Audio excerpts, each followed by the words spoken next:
मित्रों, आज की कहानी बहुत ही ज्ञानवर्धक कहानी है। आज की कहानी एक परी की कहानी है। नन्ही परी ने बताया कि हमें अपने बच्चों को कैसी शिक्षा, कैसा संस्कार देना चाहिए।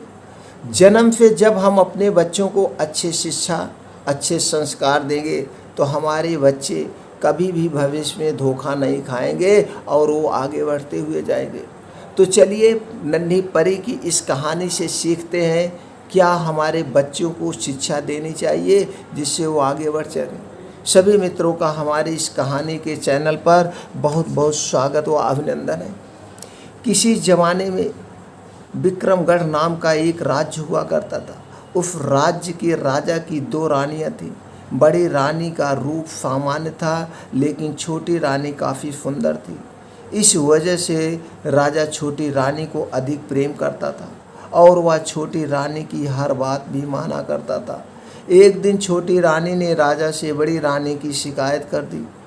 राजा बड़ी रानी से नाराज़ हो गया, जिससे दुखी होकर बड़ी रानी महल छोड़कर जंगल की तरफ जाने लगी। रास्ते में एक नदी पड़ी, जिसके किनारे पर एक अनार का पेड़ था।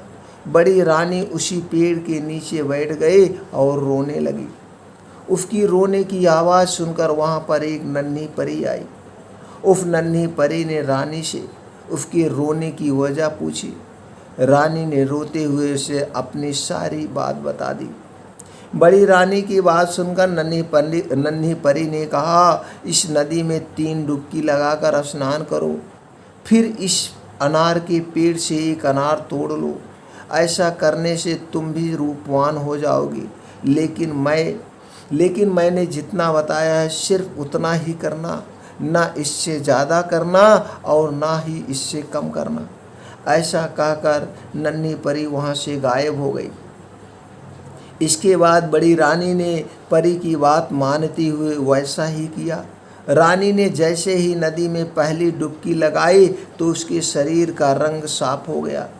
दूसरी डुबकी लगाने पर रानी का शरीर सुंदर कपड़े और जेवर से सज गया।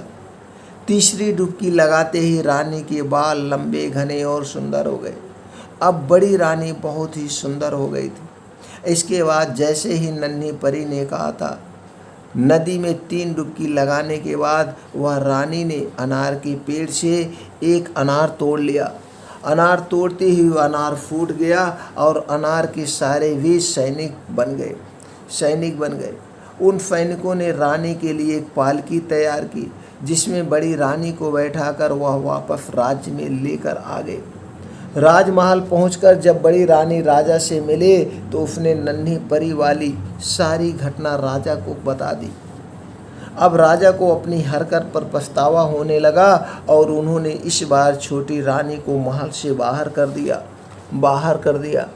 जब बड़ी रानी राजा को नन्ही परी की घटना बता रही थी तो छोटी रानी छुप कर ये सारी बातें सुन रही थी। इसी वजह से महल से बाहर निकलने पर वह सीधे नदी के किनारे गई और उसी अनार के पेड़ के नीचे बैठकर रोने लगी। छोटी रानी की रोने की आवाज़ सुनकर नन्ही परी वहां प्रकट हो गई और उनसे रानी से रोने की वजह पूछी। छोटी रानी ने झूठ बोलते हुए नन्ही परी को बताया कि बड़ी रानी के कहने पर राजा ने उसे महल से बाहर निकाल दिया है। यह सुनकर नन्ही परी ने छोटी रानी से भी कहा कि पहले इस नदी में 3 बार डुबकी लगाओ, फिर इसी अनार के पेड़ से एक अनार तोड़ लो, लेकिन ना इससे ज़्यादा करना और ना ही इससे कम करना।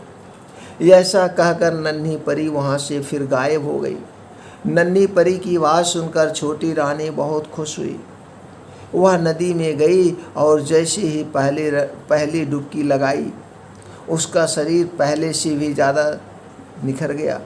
दूसरी डुबकी लगाते ही उसका शरीर भी सुंदर कपड़े और जेवर से सज गया।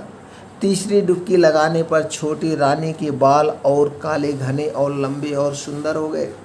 अब छोटी रानी पहले से भी ज़्यादा सुंदर दिखने लगी थी। लेकिन छोटी रानी ने सोचा कि अगर वह 3 डुबकी लगाने से इतनी सुंदर हो सकती है तो और डुबकियां लगाने पर वह और अधिक सुंदर हो जाएगी। उसने ऐसा सोचकर कई सारी डुबकियां लगा ली।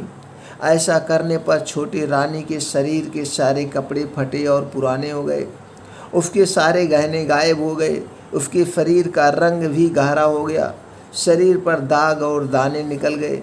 छोटी रानी अब पहले की तरह सुंदर नहीं लग रही थी, कुरूप हो गई। रोते हुए वह नदी से बाहर आए और अनार के पेड़ से एक अनार तोड़ा। अनार तोड़ते ही वह फूट गया, उससे एक सांप निकला और वह रानी को खा गया। मित्रों, इस कहानी से हमें क्या सीख मिली? नन्ही परी और छोटी रानी की कहानी हमें यही सीख देती है कि दूसरे लोगों के लिए कभी बुरा नहीं सोचना चाहिए, कभी भी दूसरे लोगों का बुरा नहीं सोचना चाहिए, नहीं तो जाने अनजाने में मेरा बुरा हो ही जाएगा। फिर मिलते हैं ऐसी और ज्ञानवर्धक कहानी के साथ अगले वीडियो में मित्रों।